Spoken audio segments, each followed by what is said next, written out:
முதுமொழிகள் பலவற்றை பாமரர் புரிந்து கொள்வதில்லை. முதுமொழிகள்னா பழமொழிகள், பழமையான அந்த ஒரு பொன்மொழிகள். கல்லை கண்டால் நாயை காணோம், நாயை கண்டால் கல்லை காணோம் என்னும் முது உரையை மிகவும் தூளமாய் கிரகிக்கின்றனர் அற்ப அறிவினர். கல்லால் நயமிக செய்யப்பட்ட ஒரு நாயை காணுங்கள், அது கல்லாக தோன்றுவதில்லை, நாயாகவே தோன்றுகிறது. அவ்வாறு இன்றி அது கல்லே என்று காணுங்கள், நாயின் வடிவம் முக்கியத்துவம் பெறுவதில்லை. இதுவே மூது உரையின் பொருள். பழமொழிகளினுடைய அது எதற்காக சொல்லப்பட்டதோ அந்த அர்த்தத்தை புரிஞ்சுக்காம அதை வெறும் கிராஸா அதுல இருக்க வார்த்தைகளை எடுத்துட்டு நம்ம புரிஞ்சுக்கிறோம். அது அப்படி கிடையாது. சட்டிலா அதுல சொல்லப்பட்டிருக்க விஷயங்களை புரிஞ்சுக்குங்க அப்படிங்கிறாரு. ஒரு கல்லுல செய்யப்பட்ட ஒரு நாயின் உருவத்தை பார்த்தோம்னா அது நாய் அப்படின்னு நம்ம தெரிஞ்சு கொள்கிறோம். அத நாயின்னு பார்த்தோம்னா அது கல்லு தெரியாது, கல்லுன்னு பார்த்தோம்னா நாய் தெரியாது. இதுதான் அதுல உள்ள இருக்கக்கூடிய விஷயம். நம்ம ஒரு ஜென்ரலா என்ன பண்ணுவோம், ரோட்ல எங்கேயாவது நம்ம சொல்லுவாங்க, நாயை பாப்பா தேடுவாங்க, கல்லை காணும், பாத்தியா கல்லை கண்டா நாய் இல்லை, நாயை கண்டா கல் இல்லைன்ற மாதிரிதான் ஜென்ரலா நினைச்சிட்டு இருப்போம். ஆனா இது அதுக்கு சொல்லப்பட்டது இல்லை. அந்த சிலைய கல்லால் ஆனதுன்னு பார்த்தேன்னா அங்க நாய்ங்கிற அந்த அதனுடைய உருவம் நமக்கு தென்படாதுன்னா அது பிரைமரியா இருக்காது. இப்ப அதனுடைய உருவத்தை பார்க்கும்போது அது கல்லுன்றது தென்படாது. சோ இந்த மாதிரி ஒண்ணுக்குள்ள ஒண்ணு அது ஒரு ஒளிதல் தன்மையில இருக்கிறது தான் இங்க சொல்றாங்க. அது போல அதுக்கு அடுத்து ஒரு உதாரணத்தை சொல்றாரு. நம்ம இது உடம்பு மனசுன்னு பார்த்தோம்னா இதுக்குள்ள இருக்கக்கூடிய கான்சியஸ்னஸ் நமக்கு தெரியாது. நீ கான்சியஸ்னஸ் பார்த்தேன்னா உடம்பு மனசு தெரியாது.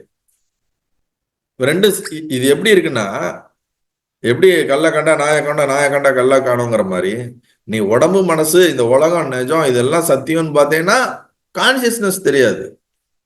கான்சியஸ்னஸ் தான் இருக்குதுன்னு அதை பார்த்தேன்னா இதெல்லாம் டிசப்பியர் ஆயிடும். புரியுதா இல்லைங்களா? எதை நீ உண்மைன்னு பாக்குறியோ அதுதான் உனக்கு தெரியும். அததான் அடுத்த ஒரு மொழிகள்ல சொல்றாரு. மரத்தை மறைத்தது மாமத யானை, மரத்தில் மறைந்தது மாமத யானை.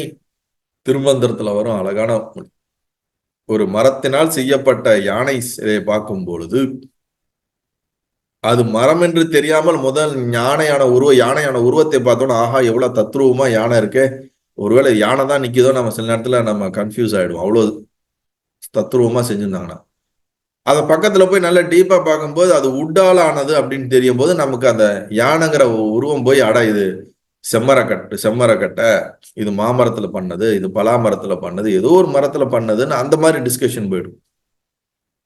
அப்ப மரமாக பார்த்தா என்றால் வடிவம் தெரியாது, வடிவமாக பார்த்தா என்றால் மரம் தெரியாது.